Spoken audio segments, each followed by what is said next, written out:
우리 서로 한 절씩 교독하도록 하겠습니다. 15장 1절 말씀 제가 먼저 읽겠습니다. 새벽에 대제사장들이 즉시 장로들과 서기관들 곧 온 공회와 더불어 의논하고 예수를 결박하여 끌고 가서 빌라도에게 넘겨주니 빌라도가 묻되 네가 유대인의 왕이냐? 예수께서 대답하여 이르시되 네 말이 옳도다 하시매 대제사장들이 여러 가지로 고발하는지라. 빌라도가 또 물어 이르되 아무 대답도 없느냐? 그들이 얼마나 많은 것으로 너를 고발하는가 보라 하되 예수께서 다시 아무 말씀으로도 대답하지 아니하시니 빌라도가 놀랍게 여기더라. 명절되면 사람들이 요구하는 대로 죄수 한 사람을 놓아주는 전례가 있더니 밀란을 꾸미고 그 밀란 중에 살인하고 체포된 자 중 바라바라 하는 자가 있는지라. 그가 나아가서 전례대로 하여 주기를 요구한대 빌라도가 대답하여 이르되 너희는 내가 유대인의 왕을 너희에게 놓아 주기를 원하느냐 하니 이는 그가 대제사장들이 시기로 예수를 넘겨준 줄 알미러라. 그러나 대제사장들이 무리를 충동하여 도리어 바라바를 놓아달라 하게 하니 빌라도가 또 대답하여 이르되 그러면 너희가 유대인의 왕이라 하는 이를 내가 어떻게 하랴. 그들이 다시 소리 지르되 그를 십자가에 못 박게 하소서. 빌라도가 이르되 어찌 밉냐 무슨 악한 일을 하였느냐 하니 더욱 소리 지르되 십자가에 못 박게 하소서 하는지라. 함께 읽겠습니다. 빌라도가 무리에게 만족을 주고자 하여 바라바는 놓아주고 예수는 책짓질하고 십자가에 못 박혀 넘겨주니라. 아멘. 우리 옆에 분과 한번 인사 나눌게요. 하루 남았습니다. 예. 오늘 지나면 이제 하루 남았으니까 끝까지 더 힘을 내시길 바랍니다. 어떤 일을 할 때 동기가 다 있어요. 뭐 어떤 일을 시작하는데 그냥 동기 없이 무의미하게 하는 일은 없습니다. 뭐 심지어 영화를 봐도 뭐 킬링 타임 용이 있죠. 그냥 시간을 죽이기 위해서 뭐 본다라고 합니다. 영화를 보는 것도 아무 생각 없이 시간을 보내기 위해서 보는 영화들이 있다라는 거죠. 그래서 이 동기라는 것이 사람들을 이제 움직이게 하는 겁니다.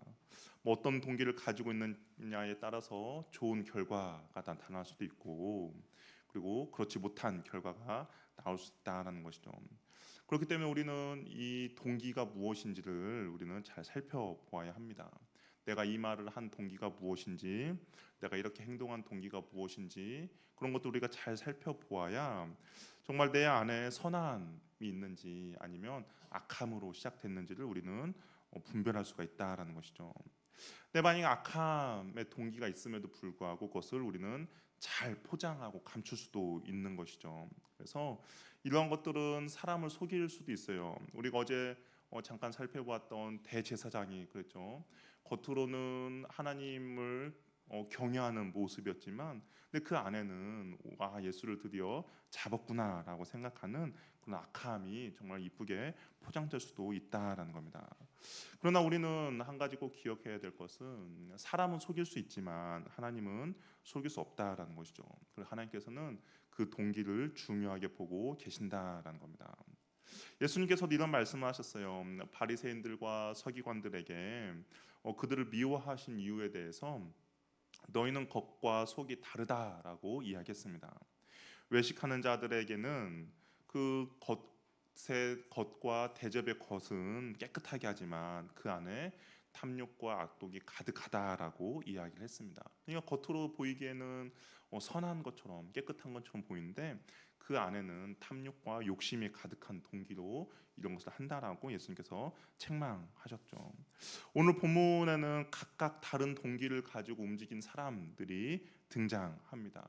한 사건이에요. 예수님을 신문하는 한 사건이지만 근데 이 안에는 각기 다른 동기를 가지고 이것을 이제 그 재판에 참여하는 사람들이 있다라는 겁니다. 먼저는 산에 들인 공회원들입니다. 이른 새벽에 예수님을 끌고 빌라도에게 왔어요. 그러니까 어제 저녁만 하더라도 이제 불법적인 재판을 해가지고 예수를 드디어 이제 올가맸습니다. 그래서 이들을 빌라도에게 새벽에 끌고 왔어요. 당연히 이들에게는 사형할 권한이 없기 때문에 그래서 예수를 죽이고자 이 빌라도에게 끌고 온 겁니다. 온갖 불법적인 재판을 했고 드디어 꼬투리를 잡아서 빌라도에게 가지고 왔고 드디어 이제 예수를 죽일 수 있는 그런 기회를 얻게 됩니다. 이들이 꼬투리를 잡은 것은 신성모독이었죠. 신성모독이 있어야 이스라엘 자신의 유대 사람들의 그런 호응을 얻을 수 있기 때문에 신성모독을 그걸 가지고 예수님을 이제 잡으려고 했습니다. 하나님의 아들이라 고백한 것을 가지고 재판에 넘긴 것이죠. 그런데 이 하나님의 아들이라고 고백을 했다고 해서 과연 이것을 예수님께 사형 판결을 받을 수 있을까? 쉽지 않는 문제죠. 이것은 이스라엘의 종교적인 문제지 로마가 생각할 때는 뭐 별것도 아니거든요. 그럼 아마 하나님의 아들이라고 이가 고백했습니다라고 했다면 아마 로마에서는 이건 너희들 종교적인 문제니까 너희들 알아서 판단하라라고 할 가능성이 있습니다. 그래서 사내들의 공예는 어떻겠냐? 빌라도에게 어떤 죄명을 가지고 예수를 고발했냐면 이가 유대인의 왕이다라는 걸 가지고 예수를 고발했습니다. 빌라도의 입장에서 볼 때는 유대인의 왕이라는 것은 반역죄죠. 왜냐하면 지금은 노마가 통치하고 있고 노마 황제가 있는데 또 다른 왕이 있다는 것은 노마에 대해서 반역을 저지르는 겁니다. 그래서 이 호칭은 예수님을 죽이기 위해서 고발된 죄명인데, 근데 가만히 생각해 보면 유대인의 이 왕이라는 죄명은 역설적이게도 어찌 보면 사실이라는 것이죠. 사내들인 공예는 예수님을 죽이기 위해서 유대인의 왕이다라는 죄명을 했지만 진정한 왕은 예수님 맞잖아요. 그래서 어떻게 보면 정말 역설적이게도 예수님을 그렇게 이제 고발한 겁니다. 그래서 빌라도가 유대인의 왕이냐는 질문을 예수님께 해요. 그랬더니 2절에 예수님께서 뭐라고 말합니까? 내 말이 옳도다라고 대답을 합니다. 그럼에도 빌라도는 이 예수님을 사형 내리는 것이 쉽지 않는 그런 상황입니다. 그에게 죄가 없다는 것을 빌라도가 알고 있기 때문인 것이죠. 그에게 어떤 뭐 죽일 만한 죄, 그를 감금할 만한 죄가 없다라는 것을 알고 있습니다.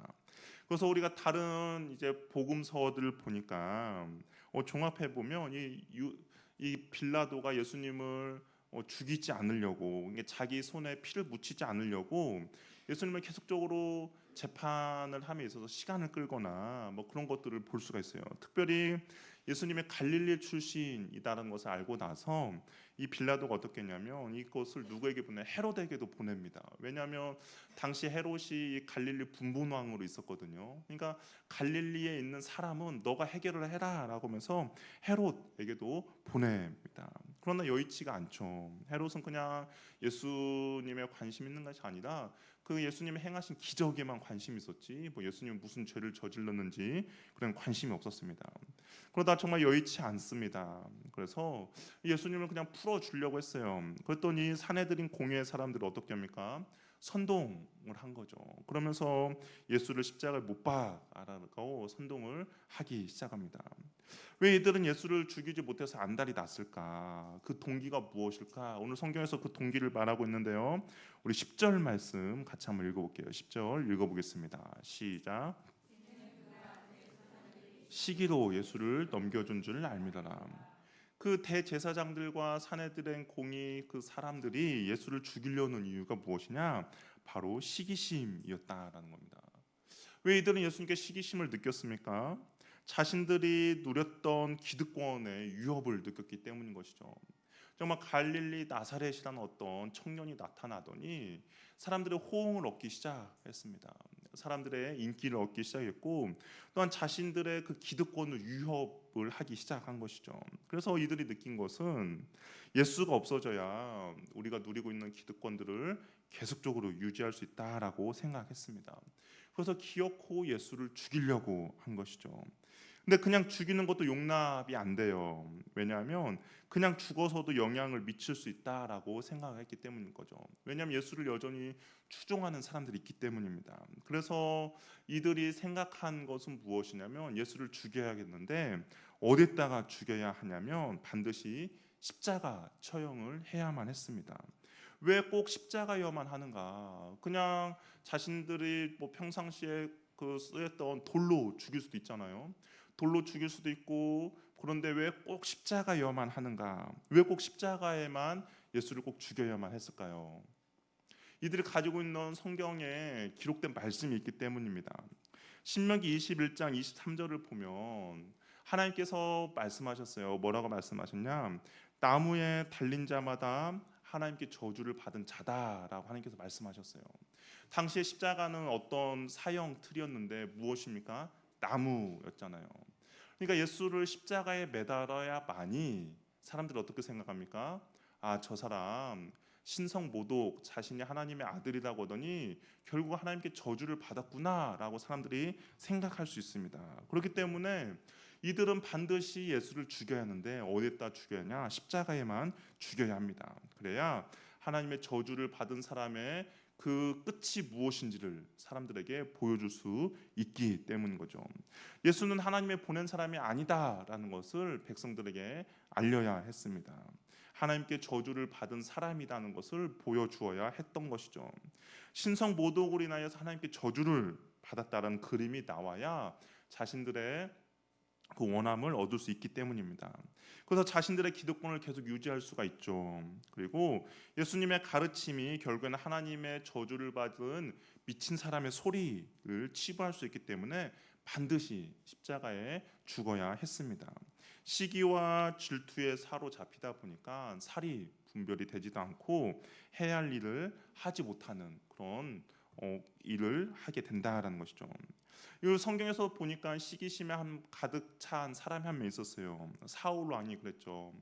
사울은 천천히요 다윗은 만만이다라는 노랫소리에 사울은 다윗을 향한 시기심이 가득했습니다. 그래서 그의 목적은 무엇이냐? 다윗을 죽이는 것이 그의 인생의 목적이 되어 버렸어요. 다윗 한평생 왕으로서 해야 될 일이 얼마나 많겠습니까? 왕으로서 정말 해야 될 것도 많고 누려야 할 것도 많이 있음에도 불구하고 사울은 왕으로서 해야 될 것도 포기하고 다윗을 죽이러만 다녔습니다. 그러니까 자신의 정말 모든 것들을 다 포기한 것이죠. 그것을 자신이 모든 것들을 포기하게 만든 것이 무엇이냐? 바로 시기심이라는 겁니다. 시기심이 얼마나 정말 어리석은 사람의 모습으로 변하게 합니까? 혹시 여러분 아마데우스라는 영화 아십니까? 제가 보았냐고 안 물어봤어요. 아마데우스라는 영화 아십니까? 예, 아마데우스 영화를 보면 궁중 음악가인 살리에리가 나와요. 뭐 궁중 음악가니까 이 사람도 어느 정도 음악에 대해서 조예가 깊죠. 그런데 이 사람 눈에 한 사람이 들어오는 사람이 있습니다. 천재 음악가인 모차르트가 그냥 들어오는 거예요. 너무나 천재예요. 자신과 비교할 수 없습니다. 그러다 보니까 이제 이 살리에리가 시기심으로 가득하게 돼요. 그러면서 그의 삶이 망가지는 모습을 이제 영화로 한 것이 바로 아마데우스입니다. 그 시기심과 증오심이 가득 차다 보니까 자신도 망가지게 되고 그리고 결국에는 그 시기심으로 인해서 모차르트도 죽게 만듭니다. 결국에는 정신병원에 갇히게 되는 것이죠. 시기심과 질투심 이렇게 사람을 무섭게 변화시킵니다. 이 대제사장들과 서기관들과 장로들 어떻습니까? 시기심과 질투심이 가득 차다 보니까 이들의 눈에는 하나님도 보이지 않는 것이죠. 자신들의 종교 지도자였어요. 그럼에도 불구하고 하나님을 속이면서까지 예수를 죽이려고 했다라는 겁니다. 예수님에 대한 시기심으로 해서는 안 될 일들을 바로 이들이 행하게 했다라는 것이죠. 불법을 저지르며 하나님의 이름을 팔면서까지 자신의 욕심들을 채워 나갔습니다. 시기심은 다른 사람을 있는 그대로 인정해야 할 때 그 시기심이 생기지 않는다라는 것이죠. 하나님께서 우리에게 각자 주신 사명과 은사와 능력들이 있습니다. 이게 내가 없는 것을 하나님께서는 다른 사람에게 주었고 또한 다른 사람에게 없는 것을 하나님께서는 나에게 허락해 주셨다라는 것이죠. 그러면 나는 하나님께서 나에게 허락해 주신 거에만 우리는 충실하고 충성하면 된다라는 것이죠. 나에게 없는 것을 가지고 다른 사람과 비교할 필요가 없다라는 겁니다. 나에게 없는 것을 가지려고 하기보다는 나에게 주어진 것에 우리가 감사하며 충성되게 감당해 나간다면 이 시기심이 우리를 이끌어가지 못한다라는 것이죠. 시기심에 빠져서 내 정신과 내 영혼과 내 모든 삶을 망가뜨리게 하지 않는다라는 겁니다. 이 시기심부터 벗어날 수 있는 것은 하나님께서 나에게 주신 거에 감사하며 그거에 충성되이 감당하며 나가면 된다라는 것이죠. 어떻게 보면 이 사내들인 공회에 있는 사람들은 시기심에 너무 지나치고 질투심에 빠지다 보니까 예수를 그렇게 죽이려고 했다라는 겁니다. 두 번째는 누구냐? 바로 빌라도예요. 빌라도는 그 자신을 움직이게 한 동기가 뭐냐? 명예와 지위와 권력이었습니다. 이것이 자신을 움직이는 그런 동기였던 것이죠. 빌라도는 유대 땅에서 10년 동안 총독으로 있었어요. 보통 로마의 총독의 임기가 5년이었습니다. 근데 빌라도가 10년 동안 있었다라는 것은 그만큼 그가 처세술이 좋았다라는 것이고 또한 정치적인 수완이 좋았다라는 것이죠. 그런데 이 빌라도의 역사학자들의 평가는 무엇이냐? 그는 사악했다라고 합니다. 그러니까 긍정적인 평가가 아니에요. 그리고 유대 사람들에게 인기가 있지 않았습니다. 예루살렘 성에 이 어떤 일이 있었냐면 예루살렘 성에 이제 로마 군대를 주둔시켰어요. 원래 보통 이 예루살렘 성에는 이방인들이 주둔하면 안 되거든요. 그런데도 불구하고 로마 군대를 주둔시켰습니다. 로마 군대가 있다 보니까 그 군기도 세웠겠죠.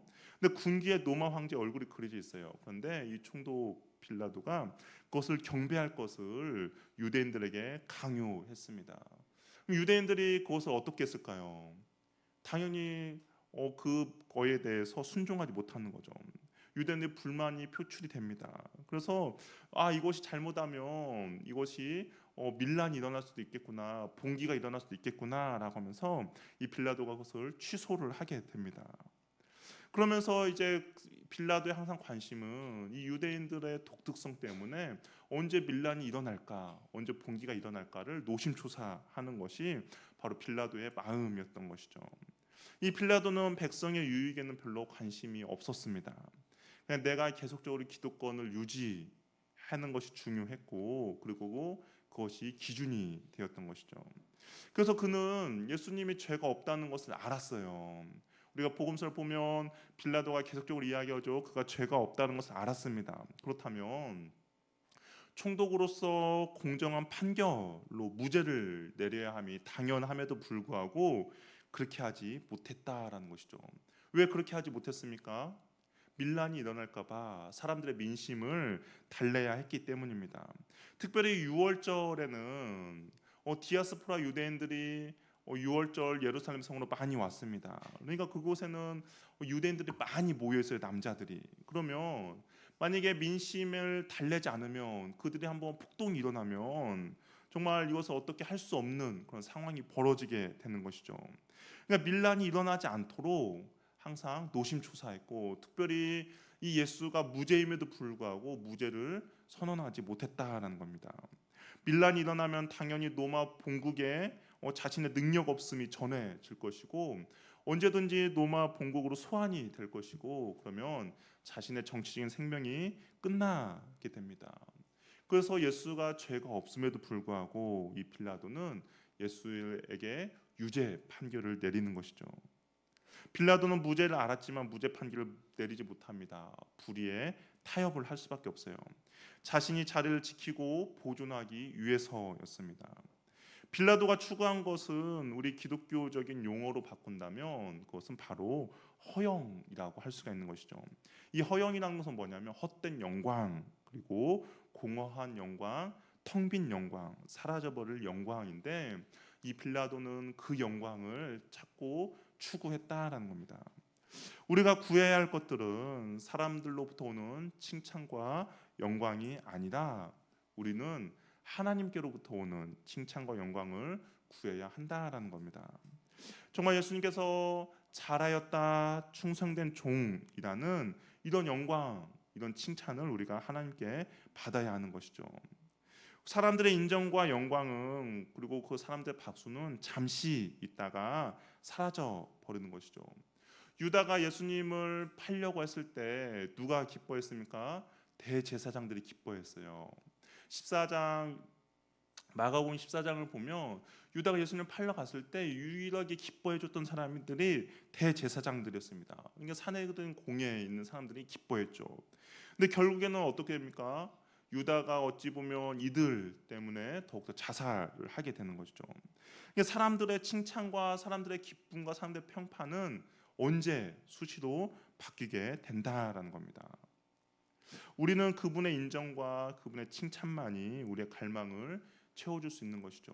우리는 허영을 쫓는 것이 아니라 하나님의 칭찬과 하나님의 영광을 쫓아야 한다라는 겁니다.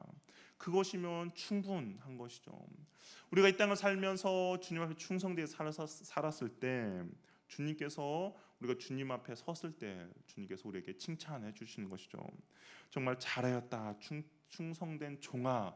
이 칭찬이면 우리가 이 땅을 살아가면서 어떤 수고와 아픔과 그 모든 것들이 그 말 한마디에 다 회복이 되고 치유가 된다라는 것이죠.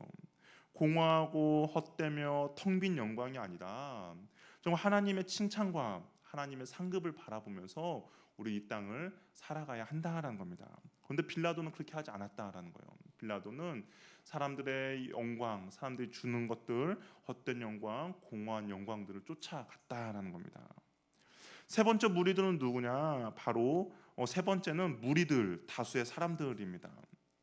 선택이 어려울 때 안전한 방법은 많은 사람들이 선택하는 것을 선택하면 안전하죠.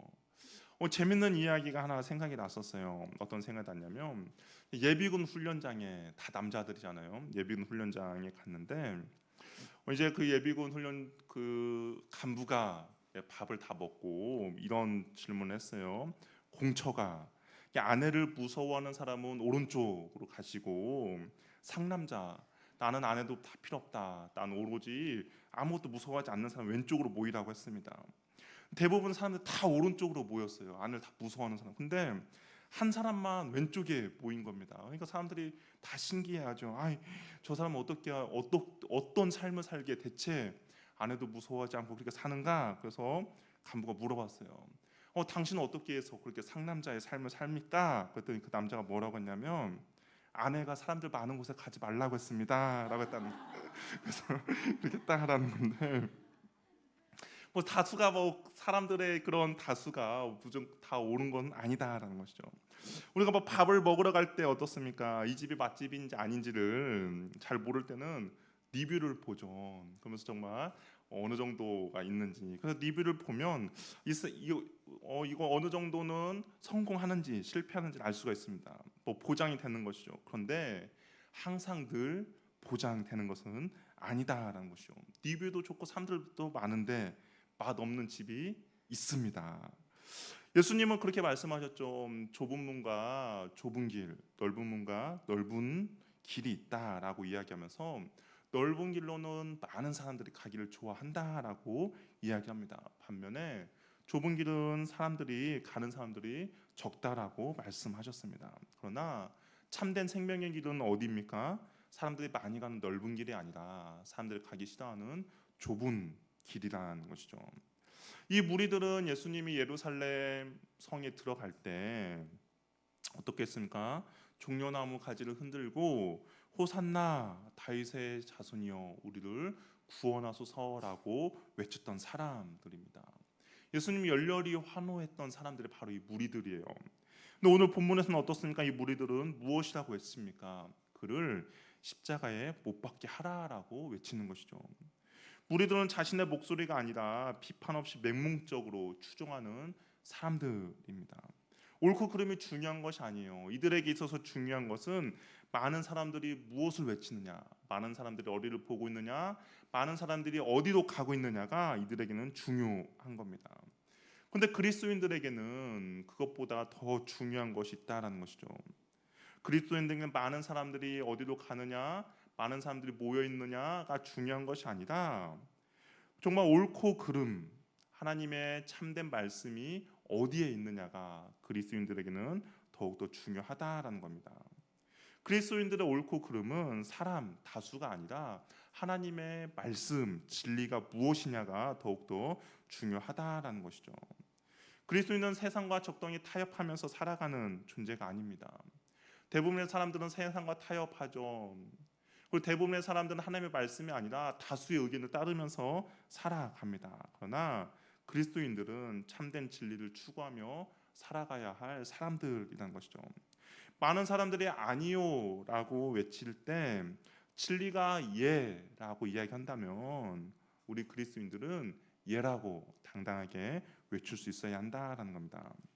많은 사람들이 예라고 했지만 진리가 아니요라고 말한다면 우리도 당당하게 아니요라고 대답을 해야 한다는 것이죠. 하나님 주님께서 이렇게 말씀하세요. 너희는 이 세대를 본받지 말라라고 이야기를 하고 있습니다. 많은 사람들이 추구하고 바라보고 많은 사람들이 모여 있는 것이 진리가 아니다라는 것이죠. 우리는 많은 사람들이 기준이 되는 것이 아니라 우리의 기준은 언제나 선하시고 기뻐하신 하나님의 뜻이 무엇인지가 우리의 기준이 되어야 한다라는 겁니다. 다수가 아니라 참된 하나님의 말씀이 우리의 기준이 되어야 된다라는 것이죠. 근데 무리들은 그렇지 않았어요. 무리들은 많은 사람들이 환호할 때 거기에 동참해서 환호했습니다. 많은 사람들이 비참할 때 거기에 동참해서 비판했던 것이죠. 자신들의 생각과 하나님의 말씀과 전혀 상관없이 그냥 사람들만 쫓아가는 그런 동기가 바로 무리들이었던 것이죠. 마지막은 누구냐? 바로 예수님이라는 겁니다. 예수님이 이런 혼란 속에서도 어떻습니까? 침묵하고 계세요. 흔들림이 없습니다. 고요하고 평안합니다. 오히려 예수님의 이런 모습에 빌라도가 어떤 태도를 갖냐? 오히려 놀랍게 여겼다라고 이야기해요. 5절에 보니까 빌라도가 아무 말씀도 하시지 않는 예수님을 보고 놀랍게 여겼다라고 이야기를 하고 있습니다. 왜냐하면 빌라도가 정말 얼마나 많은 재판을 진행했겠습니까? 그럴 때마다 사람들은 자신들의 무죄를 주장하죠. 죄 없음을 열렬히 변호합니다. 심지어는 죄가 있음에도 내 잘못이 아니다, 다른 사람이 잘못했다 변명할 겁니다. 근데 빌라도가 볼 때는 분명 예수는 무죄거든요. 그럼 무죄면 자신이 거기서 충분히 항변할 수도 있고 자신의 무죄를 주장할 수도 있음에도 불구하고 전혀 미동하지 않고 아무 말씀도 하지 않는 그 모습을 보고 빌라도가 놀란 것입니다. 빌라도가 볼 때는 전혀 죄가 없습니다. 그럼에도 묵묵부답입니다. 이런저런 말을 할 만도 한데 아무 말도 하지 않고 있다라는 것이죠. 사내들은 공회에서 이런저런 죄명을 붙여서 예수님을 고발했어요. 그러면 예수님은 이렇다 저렇다 말을 하고 변명을 해야 하는데 하지 않습니다. 빌라도는 예수님의 이런 태도에 놀란 거죠. 예수님이 이렇게 아무 말씀도 하시지 않고 가만히 있을 수 있는 이유는 무엇입니까? 예수님은 하나님의 뜻을 성취하기 위함이라는 것이죠. 그 예수님이 이렇게 하고 있는 것은 무엇이냐? 하나님의 뜻과 하나님의 말씀이기 때문입니다. 대중들의 인기가 동기가 아니었습니다. 높은 자리에 앉고 싶어서 사람들 인정받는 것이 동기가 아니었고 이 군중 심리에 휘둘리는 것도 아니었습니다. 예수님은 분명했죠. 무엇이냐? 하나님의 뜻을 나를 통해 성취하는 것이 예수님은 분명했기 때문에 가만히 계셨던 것이죠. 하나님의 말씀을 이루어 가는 것입니다. 말씀대로 실천해 가는 것이 예수님의 동기였던 것이죠. 그렇게 잠잠하며 침묵하셨습니다. 동기가 분명했기 때문에 전혀 흔들리지도 않았던 것이죠. 예수님은 항상 하나님의 뜻대로 순종했습니다. 그가 공생의 기간에도 이렇게 말씀하셨어요. 예수님의 기준은 내 뜻을 행하려 함이 아니고 나를 보내신 이의 뜻을 행하려 함이다라고 이야기를 했습니다. 그러니까 자신이 말하고 자신이 행동하고 그 모든 것들이 내가 하고 싶은 대로 한 것이 아니라 예수님은 무엇이라 말했냐? 나를 보내신 이의 뜻을 이루는 것이 그 나를 보내신 이를 따라서 행하는 것이 내가 하는 것이다라고 이야기한 것입니다. 예수님은 항상 하나님의 뜻을 성취하고 순종함이 그의 사역의 동기였고 출발이었습니다. 하나님의 말씀을 들은 대로 가감없이 실천하는 것이 예수님의 동기였던 것이죠.